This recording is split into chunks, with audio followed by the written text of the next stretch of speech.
Hi guys, welcome to Robin Hood Diaries again today. As always, I'm glad you could be here. Boy, am I glad. So happy New Year's Day 2026. Tonight was previewed as a drag debut of sorts for me outside of my ET fame, such as it is, or has become, or not become. Basically first time on video, kind of, in many years. And also seems to me a little, maybe bit of an accidental maverick, in the sense that I was asked to do a 3-camera taped beauty makeup tutorial. Beauty tutorial, if you can believe it. So, so that's this thing. And as soon as I can get this transferred from VHS so that I could load it up so that you can see it and make fun of me for decades, maybe I shouldn't load it. But anyway, it's on VHS and it's called Drag Life with Tuesday Morning. It's got all their credits, but as a joke, they made up all kinds of drag names instead of their real names. But on the video, it's all legit. Okay, so context here is that I just started drag. I had been doing phone sex during that time, looking through a lot of the zines, with the scenester stuff in it. Yes, when y'all are talking to us doing phone sex, we were reading magazines and not staring at the wall, or anything else for that matter.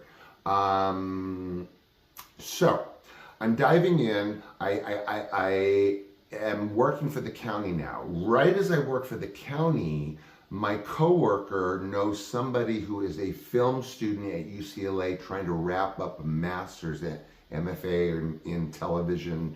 What is it? UCLA School of Theater, Film, and Television, copyright, blah, blah. So this was his project, and this is what my coworker recommended me to do. Because I am now, mind you guys, I am like fledgling drag queen at this point, okay? I fell into the scene right at this time. This was before I met my husband. It's like late 93. I think the copyright is 94, so we shot it in like the end of 93.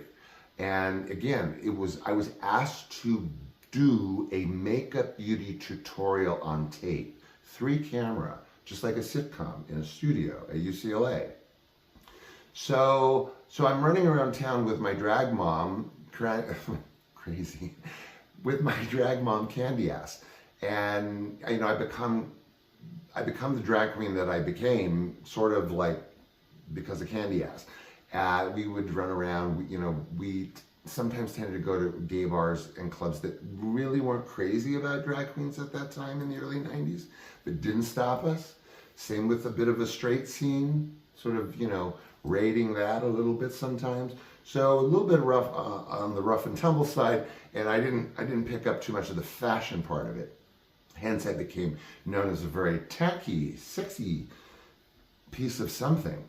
I wore white fishnets, you guys. That'll give you some idea where I was at. So I'm asked to do this thing by John. John is actually the one who kind of had a lot to do with meeting my husband there when I was doing field research for the county. Remember, freshly into that job, falling into drag from an interest of reading those magazines while I'm, running these phone sex centers in Marina Del Rey and in Van Nuys. Okay, so I don't know what else to do. It's like 5 o'clock in the morning or whatever. I throw in all my makeup, such as it is, into a tote bag and drive it off to these television studios in UCLA, like real, well, where they do like whatever they do, experimental films and television shows and whatever. Except this was his like linchpin project to get his master's. So he came up with the idea, certainly wasn't my idea, to do a makeup tutorial on a 3-camera. So it would be like you see, kind of like those cable television shows, and you're able to see him ask the question and him, and then a long shot. That was kind of basically it. But they didn't have anything except a table and one of these, like a dressing screen behind me. And I'm like, wait a minute, what's with the dressing screen on top of everything else? Because I'm ill-prepared, makeup-wise, tutorial-wise, and also fashion-wise. I'm, what do they say, challenged. So I bring my crap in my tote bag.